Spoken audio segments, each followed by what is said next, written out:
Assalamualaikum warahmatullahi wabarakatuh. Kita masuk lagi di mata kuliah Praktikum Ekonometrika. Kali ini kita akan membahas lagi uji asumsi klasik. Dalam hal ini uji asumsi klasik heteroskedastisitas. Oke, apa itu heteroskedastisitas? Nah, dalam regresi itu ada yang namanya residual, yaitu selisih antara nilai sebenarnya dengan nilai prediksi. Itu adalah residual. Heteroskedastisitas itu terjadi kalau besar kecilnya residual itu tidak sama. Artinya berubah-ubah untuk setiap nilai X. Seharusnya kondisi yang benar adalah homoskedastisitas, yaitu residual menyebar dengan varian yang sama atau konstan. Jadi dengan kata lain, kalau titik-titik residual itu makin besar atau makin kecil seiring naiknya X, berarti terjadi heteroskedastisitas. Jadi dia harusnya itu homoskedastisitas, di mana residualnya itu menyebar dengan konstan atau variannya itu sama, tidak berubah-ubah. Itu ya harusnya. Kita bisa lihat lagi di sini ada dua gambar. Yang di sebelah kiri ini adalah homoskedastisitas, sedangkan yang di sebelah kanan adalah heteroskedastisitas. Kita lihat dulu di bagian homoskedastisitas. Di sini kalau sebarannya acak dan rata, ini berarti homoskedastisitas. Kita bisa lihat di sini di bagian kiri untuk homoskedastisitas, titik-titik residualnya ini menyebar acak dan variannya sama. Dia menyebarnya secara acak. Jadi ini yang bagus, homoskedastisitas. Sedangkan untuk yang sebelah kanan ini, sebarannya itu membentuk pola tertentu. Jadi karena membentuk pola tertentu sehingga dikatakan dia heteroskedastisitas, yaitu variannya tidak konstan. Kita lihat yang bagian X-nya ini ya, bagian nilai prediksi X-nya. Titik residualnya itu makin melebar seiring naiknya X. Seperti pola kipas, jadi dia makin ke atas nilai sebarannya ini. Dan membentuk pola di sini. Berbeda dengan yang homoskedastisitas, dia menyebarnya acak. Kalau ini membentuk pola, semakin lama semakin naik X-nya. Sehingga ini terjadi heteroskedastisitas dan ini tidak bagus untuk data kita ya. Selanjutnya kenapa penting? Karena model regresi yang baik itu harus memenuhi asumsi homoskedastisitas. Nah, kalau ada heteroskedastisitas, hasil uji T dan uji F itu bisa menyesatkan. Di sini koefisien regresi tetap bisa dipakai tapi kurang akurat karena terjadi heteroskedastisitas. Apa sih penyebab dari heteroskedastisitas? Yaitu data ada nilai ekstrim atau outlier. Di sini ada nilai yang paling tinggi sekali dan ada nilai yang paling rendah sekali. Itu maksud dari nilai ekstrim atau nilai outlier. Atau bahasa kerennya itu datanya itu ngaco gitu. Selanjutnya variabel punya rentang nilai yang sangat besar. Seperti yang saya infokan tadi, misalnya ada yang dapat 100, terus ada yang dapat 10. Itu rentangnya terlalu besar. Selanjutnya model kurang tepat. Ada variabel penting yang hilang. Itu adalah penyebab-penyebab heteroskedastisitas. Nah, cara mendeteksinya itu ada dua. Yang pertama adalah grafik, yaitu scatter plot antara nilai prediksi dengan residual. Selanjutnya, kalau titik-titik itu menyebar acak, maka data normal, tidak ada masalah. Tetapi kalau titik-titik itu membentuk pola seperti mengembang, menyempit, gelombang, itu berarti ada data heteroskedastisitas. Itu untuk cara mendeteksi dengan grafik. Cara mendeteksi kedua yaitu ada uji statistik, yaitu uji Gleiser dan uji Park atau uji White. Uji Gleiser sendiri itu regresikan nilai residual dengan variabel independen. Itu caranya ya. Lalu kita lihat kalau nilai signifikansinya itu lebih dari 0,05 maka tidak ada heteroskedastisitas. Jadi patokannya di sini. Signifikansinya lebih dari 0,05. Selanjutnya itu uji Park atau uji White. Cara lain yang prinsipnya sama yaitu mengecek apakah residual punya pola dengan variabel X. Nah ini kita tidak pelajari ya untuk yang ini. Yang kita pelajari kali ini adalah uji grafik tadi dengan uji Gleiser. Selanjutnya kita lihat hipotesis uji statistiknya. Hipotesis nolnya tidak ada heteroskedastisitas, itu berarti baik. Selanjutnya H1 ada heteroskedastisitas, itu tidak baik. Selanjutnya keputusannya itu signifikansinya lebih dari 0,05, maka terima H0. Artinya tidak ada heteroskedastisitas. Tetapi jika signifikansinya itu kurang dari sama dengan 0,05, maka tolak H0. Artinya ada heteroskedastisitas. Nah, cara mengatasi kalau ternyata ada heteroskedastisitas itu dengan menambahkan variabel yang relevan ke dalam model sehingga model itu lebih lengkap dan residual menjadi lebih stabil. Nah, ini ada contohnya, teman-teman bisa lihat. Ada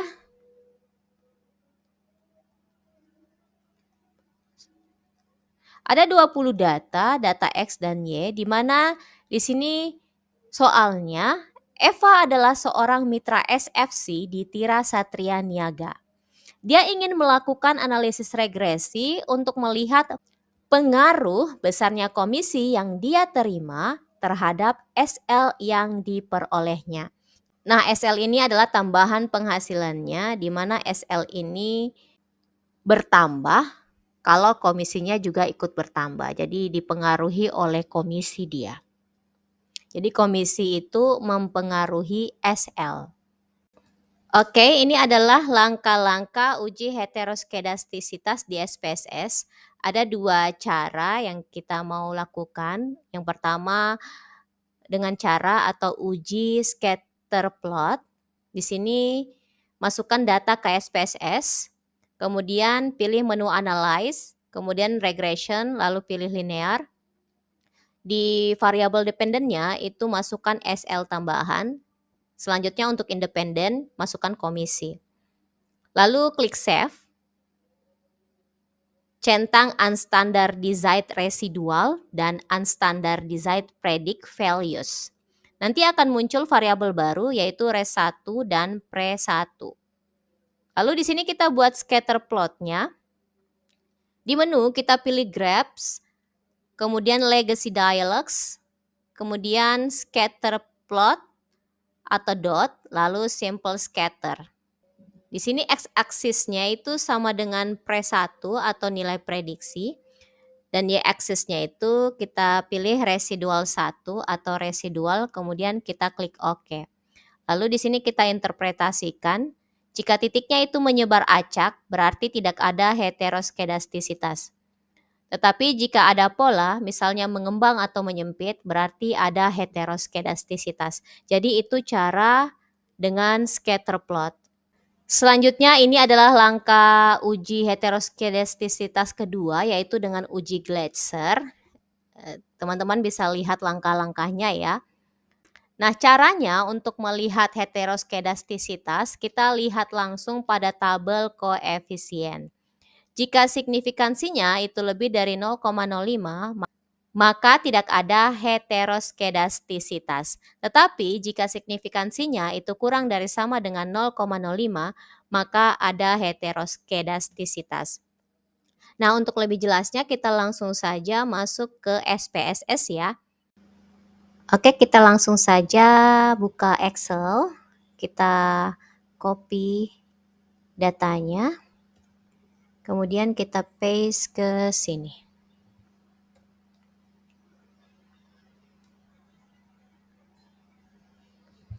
Oke, kita definisikan dulu di variable view. Di sini adalah X, kemudian ini Y. Desimal karena datanya tidak ada yang desimal, kita ubah ke 0. Kemudian labelnya itu X-nya adalah komisi, sedangkan Y-nya adalah SL tambahan.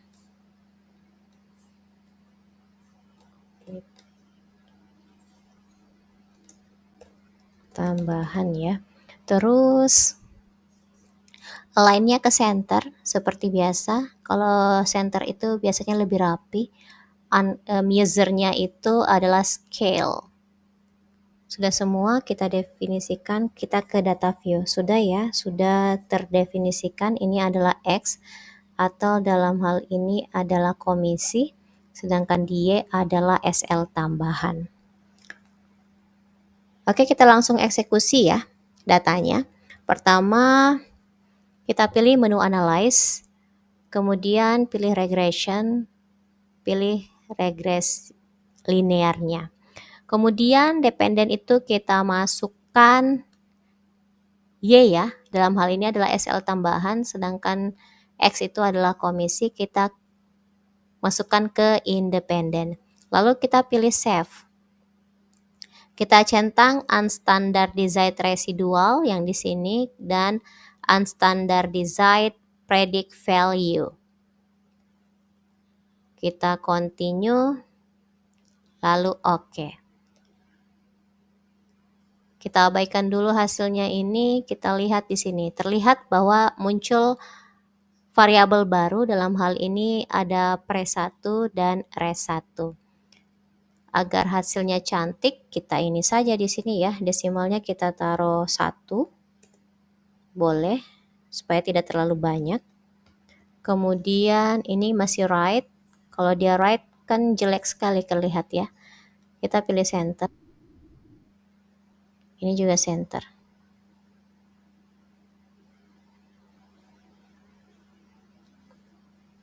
Oke, kita ke data view, sudah terlihat cantik ya. Nah, setelah dapat ini kita buat scatter plotnya. Cara buat scatter plot, kita pilih ini ya, menu grabs.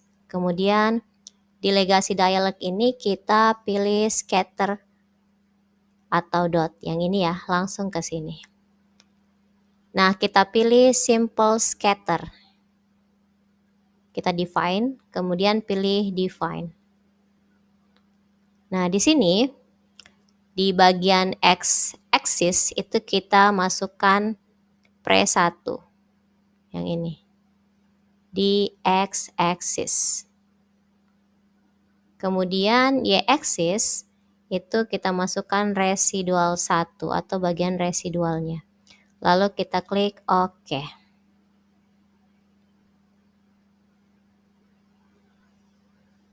Oke, sudah kita dapat grafiknya ya atau scatter plotnya. Nah, semua ini kita interpretasikan, variabel enter, ada model summary, ada ANOVA, kemudian koefisien, kemudian ada residual statistik, dan yang terakhir adalah grafiknya atau scatter plotnya. Ini nanti yang akan kita jelaskan selanjutnya ya di slide berikut ini. Nah, ini adalah hasil dari output dengan scatter plot atau uji grafik. Output pertama kita lihat adalah variabel enter atau remove. Ini penjelasannya sama dengan materi-materi sebelumnya, bahwasanya kita memasukkan datanya dengan menggunakan metode enter. Artinya semua variabel bebas yang dipilih langsung dimasukkan ke dalam model tanpa seleksi otomatis. Jadi di sini independennya itu adalah variabel X, di mana variabel X itu adalah variabel bebas. Dalam hal ini adalah komisi. Sedangkan yang dependent variable atau Y adalah variabel terikat atau outcome yang diprediksi adalah SL tambahan. Jadi penjelasannya sama saja dengan materi-materi sebelumnya. Selanjutnya, output yang kedua adalah model summary. Sama juga dengan penjelasan untuk regresi sederhana dan regresi berganda. Di sini kita lihat di model summary ada R. R ini adalah interpretasi koefisien korelasi. Teman-teman bisa lihat lagi rentangnya ya. Nah, kita dapatkan di sini nilainya adalah 0,922. Ini menunjukkan korelasi antara variabel komisi dengan SL tambahan itu nilainya sangat kuat. Jadi hubungannya itu sangat kuat. Selanjutnya untuk R square, dalam hal ini adalah koefisien determinasi. Kita lihat nilainya itu adalah 0,851 atau kalau kita persenkan adalah 85,1%. Di sini artinya variasi perubahan SL tambahan dapat dijelaskan oleh komisi. Sisanya itu yang 14,9% dipengaruhi oleh faktor lain yang tidak dimasukkan ke dalam model. Selanjutnya di adjust R square. Adjust R square itu adalah koreksi dari R kuadrat tadi, koreksi dari koefisien determinasi ini ya. Kenapa ada adjust R square? Supaya R kuadratnya itu bisa lebih akurat lagi. Itu ya adjust R square. Terutama jika jumlah sampel itu tidak terlalu besar. Di sini nilainya adalah 0,843. Ini masih sangat tinggi ya, menunjukkan bahwa model tetap kuat dan tidak terlalu bias. Ini 0,843 itu kalau kita persenkan menjadi 84,3%. Masih sangat-sangat kuat. Nah, selanjutnya itu ada standard error of the estimate. Di sini standar errornya adalah 24,43761. Nah, di sini kita patokannya untuk melihat standar errornya itu besar atau kecil bisa dilihat pertama dari R square. R square-nya ini 85,1%. Ini sudah sangat tinggi ya. Berarti kalau R square-nya tinggi, otomatis standar errornya ini adalah standar error yang sangat kecil. Jadi 24,43761 itu adalah standar error yang sangat kecil. Yaitu kesalahan prediksinya itu kecil. Semakin kecil nilainya, semakin baik model dalam memprediksi SL tambahan. Itu patokan kita dari nilai R square-nya ya. Nah, patokan yang kedua kita bisa lihat nanti di skala Y dari tabel residual statistics. Nanti ada ya, kita jelaskan selanjutnya untuk penjelasan standar error yang besar atau kecil ini. Selanjutnya itu interpretasi output ketiga, yaitu dalam hal ini adalah tabel ANOVA. Yang pertama itu adalah regression di sum of square. Nilainya itu adalah 61.330,458 dengan DF-nya itu adalah 1. Ini menunjukkan jumlah variasi dari SL tambahan yang dapat dijelaskan oleh variabel komisi. Di sini karena hanya ada satu prediktor, maka DF-nya itu adalah 1. Selanjutnya itu residual sum of square, nilainya adalah 10.749,52 dengan DF-nya itu adalah 18. Ini adalah variasi SL tambahan yang tidak dapat dijelaskan oleh komisi. Jadi ini alias faktor lain di luar model. Jadi ini faktor-faktor lainnya ya. DF-nya itu dari rumus N kurang K kurang 1, di mana N-nya tadi itu jumlah datanya adalah 20, K-nya adalah prediktor, dalam hal ini hanya ada 1, sehingga K-nya 1 dikurang 1. 20 kurang 1, 19. 19 kurang 1 adalah 18. Jadi terbukti ya bahwa DF-nya itu benar 18.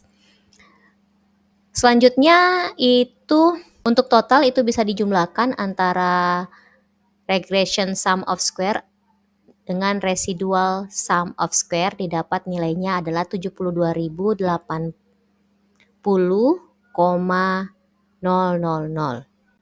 Adapun untuk nilai F-nya adalah 102,697. Ini nilai F hitung dari model. Semakin besar F, semakin kuat model regresi secara keseluruhan. Ini besar sekali ya. F hitungnya yaitu 102,697. Nah, di bagian signifikansi ini kurang dari 0,001. Ini nilainya jauh lebih kecil dari 0,05, sehingga modelnya adalah signifikan. Artinya, komisi secara statistik benar-benar berpengaruh terhadap SL tambahan. Selanjutnya di sini ada mean square. Mean square itu rata-rata dari variasinya. Kalau mean square regression ini jauh lebih besar dari mean square residual, itu artinya model regresi lebih banyak menjelaskan variasi data daripada error. Artinya modelnya itu bagus. Nah, terlihat bahwasanya mean square regression yang ini itu lebih besar dari mean square residual. Berarti ini lebih besar dari ini. Jadi modelnya ini sangat bagus. Nah, dari mana kita dapat mean square itu? Mean square kita dapatkan dari sum of square yang regression ini dibagi dengan DF yang ini. Jadi 61.330 sekian dibagi 1 hasilnya sama ya. Begitupun yang ini 10.749,52 kita bagi 18. Hasilnya sama dengan ini 597,197. Oke, bisa dipahami ya. Nah, kalau F sendiri itu F hitung dari mana kita mendapatkan nilainya? Dari pembagian mean square regression dibagi dengan mean square residual. Dibagi berarti 61.000, yang ini 61.330,458 itu dibagi dengan 597,197. Nah, sehingga kalau kita bagi didapatkanlah nilai F hitung ini. Seperti itu ya cara membaca untuk tabel ANOVA. Oke, selanjutnya untuk output yang keempat yaitu tabel koefisien ya.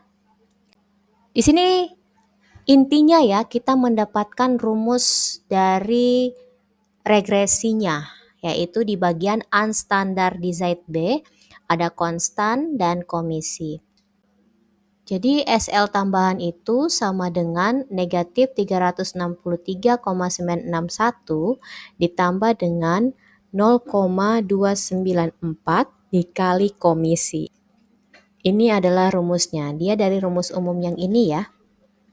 Kalau kita buat rumus umumnya itu adalah Y sama dengan A tambah BX. Y itu adalah SL tambahan, kemudian A itu konstannya, B koefisien dari komisi, dan X itu adalah komisi. Ini ya, X komisi.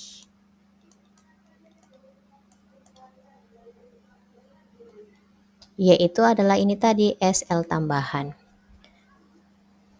Artinya apa? Artinya konstantanya itu senilai negatif 363,961. Di mana jika komisi itu bernilai 0, maka SL tambahannya itu diprediksi negatif 363,961. Nah, di sini terlihat walaupun nilainya itu negatif, dan mungkin tidak relevan secara praktis, konstanta ini tetap penting secara matematis sebagai titik potong garis regresinya.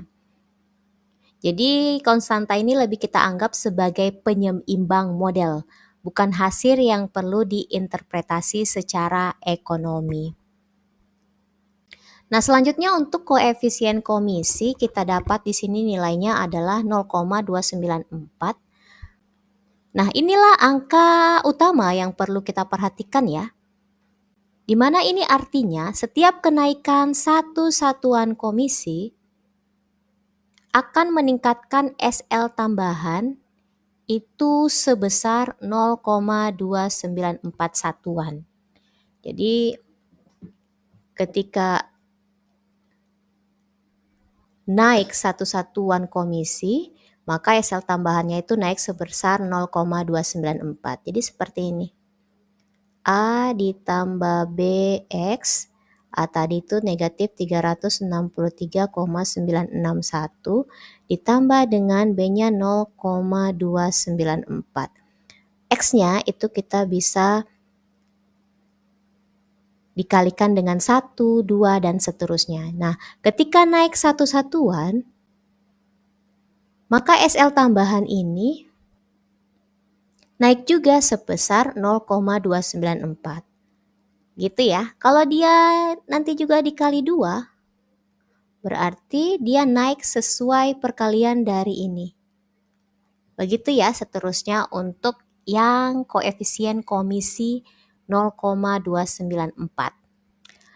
Kemudian kita lanjut di koefisien standar errornya. Koefisien standar errornya itu kita dapat nilai yang 89,959. Nah, angka ini menunjukkan seberapa presisi kita memperkirakan nilai konstanta yang ini tadi.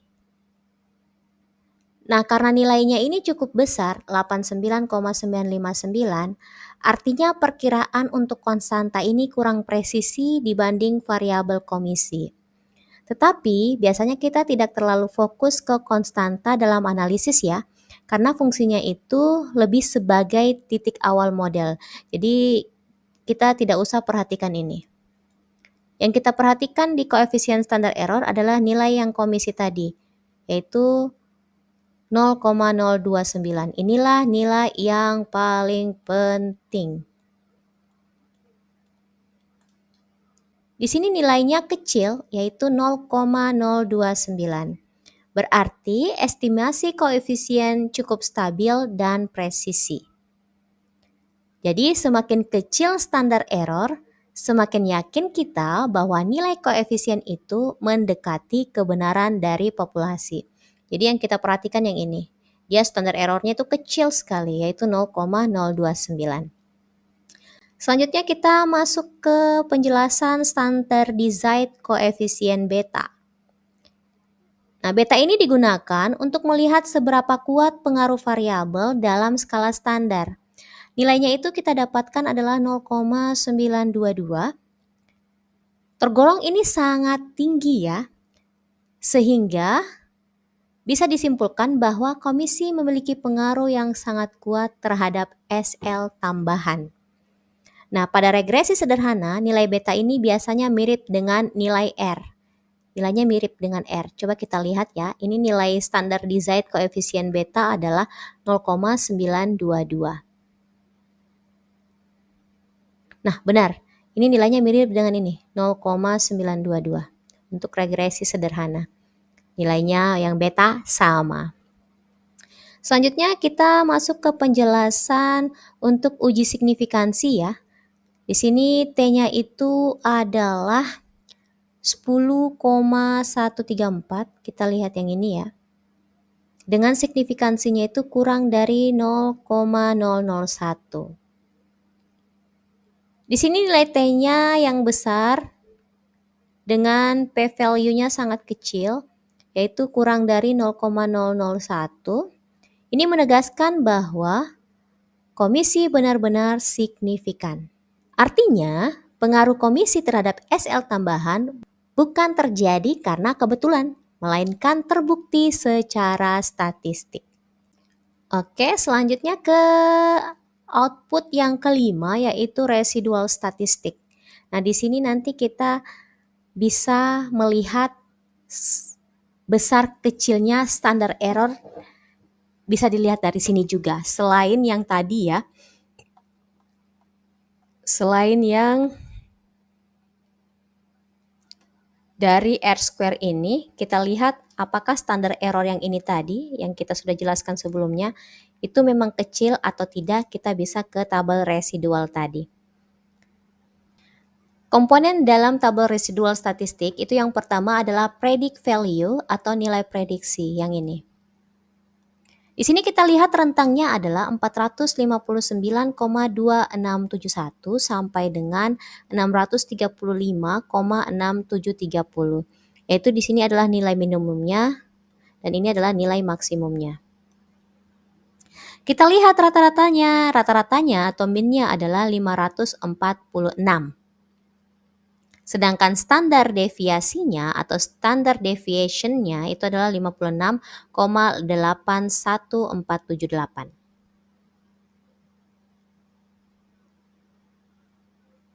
Nah, ini adalah nilai Y atau SL tambahan yang diprediksi oleh model regresi. Jadi ini adalah prediksinya. Jadi bukan data asli tapi hasil ramalan model karena kita mau lihat ramalannya ya. Maka di sini ada prediksi value atau nilai prediksi. Di sini artinya rata-rata model itu memprediksi SL tambahannya sekitar 546. Dengan variasinya itu sekitar plus minus 56. Jadi kita bisa lihat di sini ya untuk memprediksi standar error yang tadi yang di model summary ini ya, yaitu 24,43761.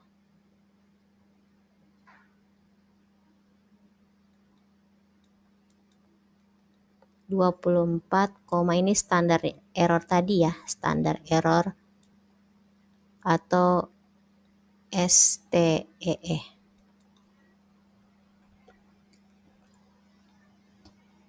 SEE boleh, STEE boleh. Ini yang tadi ya. Kita bisa patokannya dari sini. Nah, di sini skalanya itu dilihat dari nilai prediksinya adalah 459,2671 sampai dengan 635,6730. Sedangkan untuk standar errornya atau SEE-nya itu hanya 24,43761. Terlihat ya bahwa ini standar errornya kecil dari rentang 459 sampai 635. Itu hanya sekitar 4 sampai 5% dari nilai Y prediksi ini tadi. Sehingga di sini kita bisa lihat bahwa standar errornya itu kecil karena dilihat dari ini, nilai prediksinya. Oke, bisa dipahami ya, itu cara melihat standar error kedua. Selain kita lihat dari nilai R-nya, R-square-nya, kita lihat juga dari nilai predict value-nya, mulai dari minimum sampai maksimumnya. Bisa dipahami ya? Oke, selanjutnya kita ke residual, yaitu sisa atau error. Rentangnya adalah negatif 38,069006 sampai dengan 52,52995. Nah, kita lihat di sini rata-ratanya itu adalah 0. Karena residual memang harus rata-ratanya itu 0. Selanjutnya standar deviasinya adalah 23,78582. Nah, ini selisih antara nilai asli dengan nilai prediksi. Artinya, model kadang meleset ke bawah 38 poin, kadang ke atas 52 poin. Seperti itu ya cara membaca kolom ini. Selanjutnya di kolom standar design predict values. Rentangnya itu negatif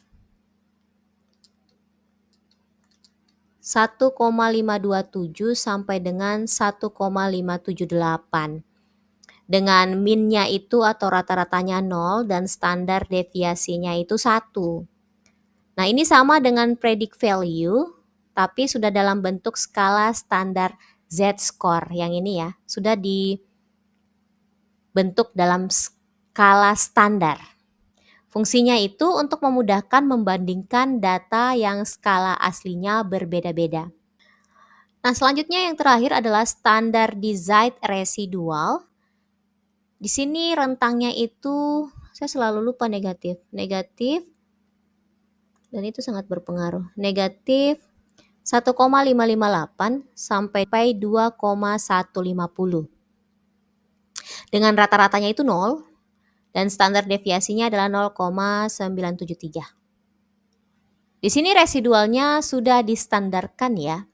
Nah, aturan praktisnya itu kalau nilai residual standarnya masih dalam rentang negatif 3 sampai positif 3, itu artinya tidak ada masalah outlier ekstrim. Jadi datanya tidak ngaco ya, datanya tidak ekstrim. Karena nilainya masih aman, masih di antara negatif 1,558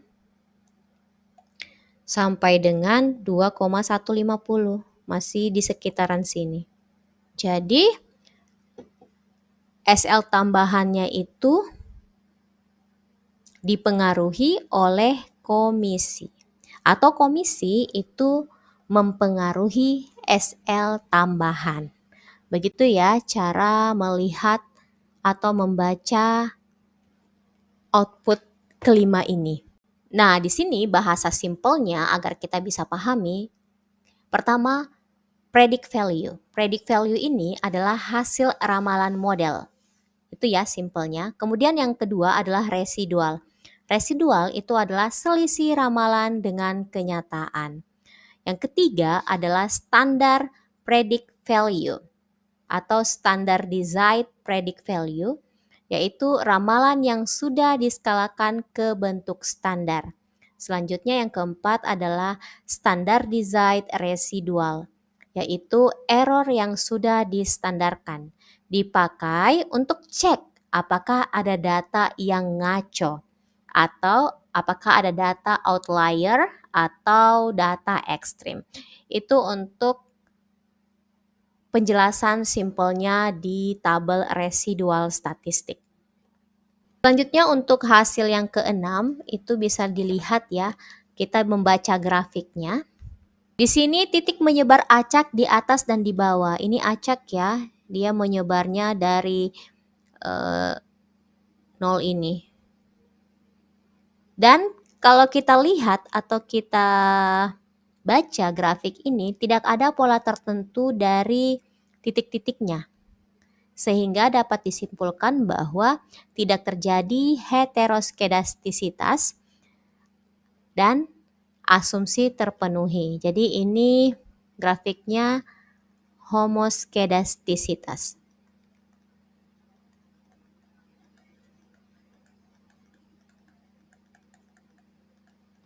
Berarti datanya valid. Nah, oke, selanjutnya kita ke cara kedua, yaitu cara dengan uji Gleiser.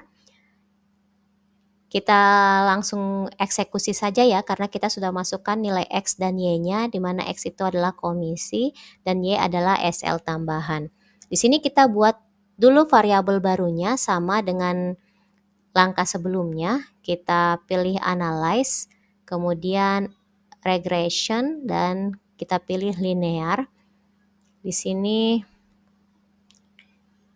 kita ulang ya. Untuk di bagian dependen, dependennya itu kan Y, variabel terikat, sedangkan komisi itu adalah variabel independen. Kita masukkan di sini. Lanjut kita ke save. Kita centang yang ini aja, yang unstandardized residual. Kita pilih continue.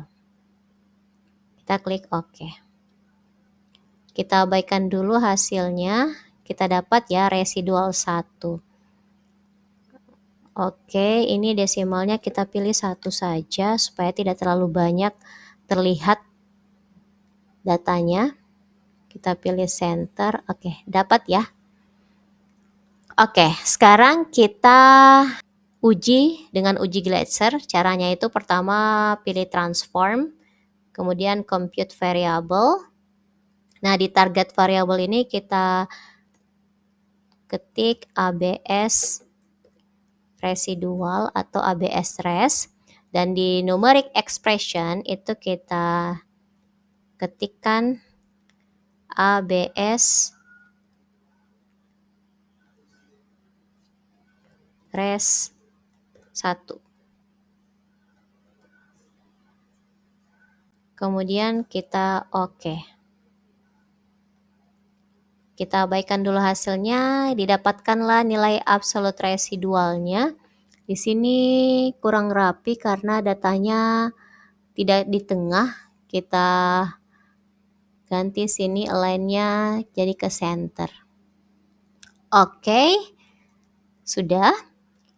Di sini kita jalankan lagi regresinya ya, yaitu kita pilih analyze, kemudian regression, pilih linear. Ini kita kembalikan dulu ya. Nah, yang kita masukkan di dependen itu adalah ABS res yang ini. ABS res kita masukkan ke sini.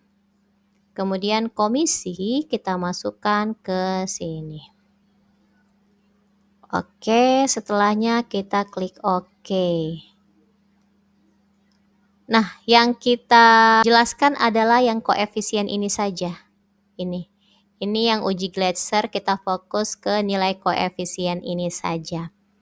Oke, berikut interpretasinya ya, atau pembahasan lengkap tabel koefisien untuk uji Gletser. Oke, ini adalah nilai dari interpretasi hasil untuk uji Gletser ya. Kita baca mulai dari unstandardized B.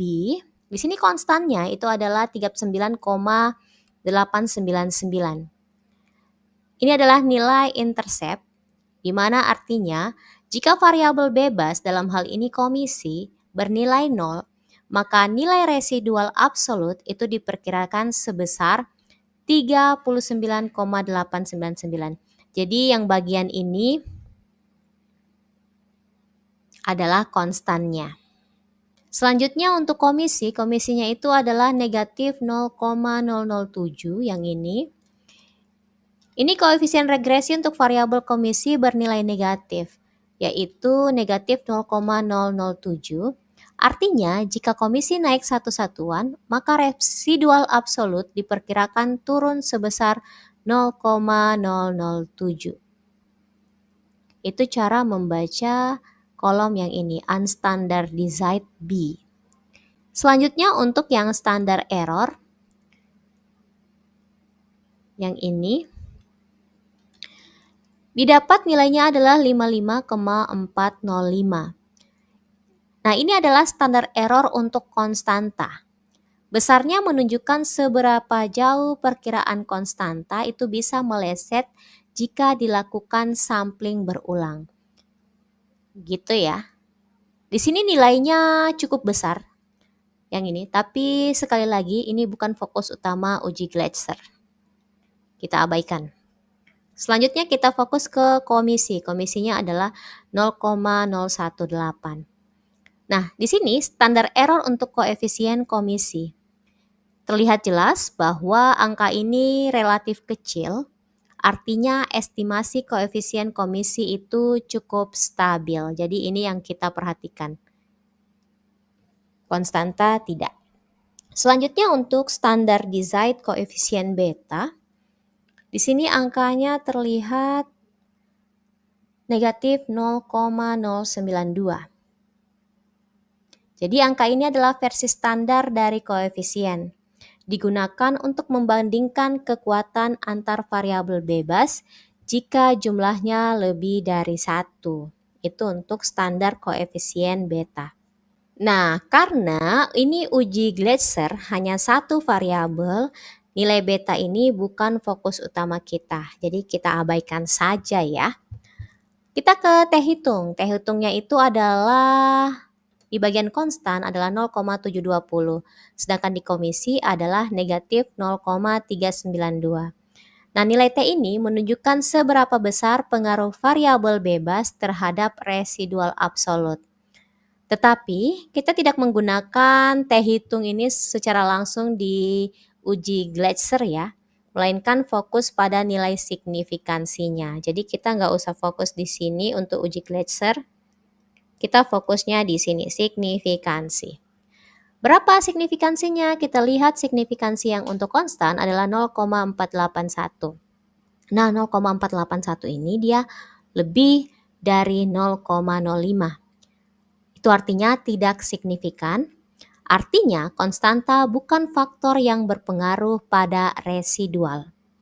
Selanjutnya untuk komisinya adalah 0,700 dan ini lebih dari 0,05. Ini juga tidak signifikan, artinya variabel komisi tidak mempengaruhi residual absolut.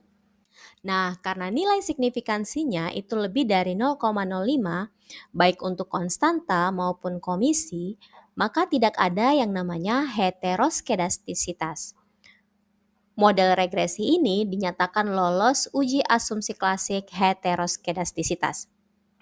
Ini berarti residual menyebar secara acak, tidak membentuk pola tertentu, dan model regresi yang kita gunakan itu cukup andal. Gitu ya, untuk uji Gleiser.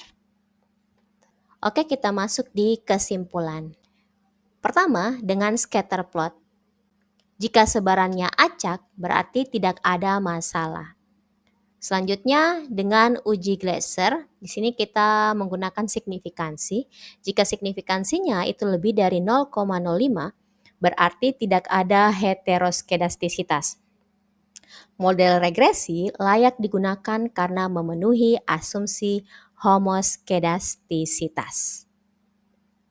Oke, apakah ada yang ingin ditanyakan? Jikalau ada, silakan boleh wapri atau kita diskusikan di grup atau pada saat perkuliahan berlangsung nantinya. Sekian materi tentang heteroskedastisitas. Saya akhiri, wabillahi taufiq wal hidayah. Wassalamualaikum warahmatullahi wabarakatuh.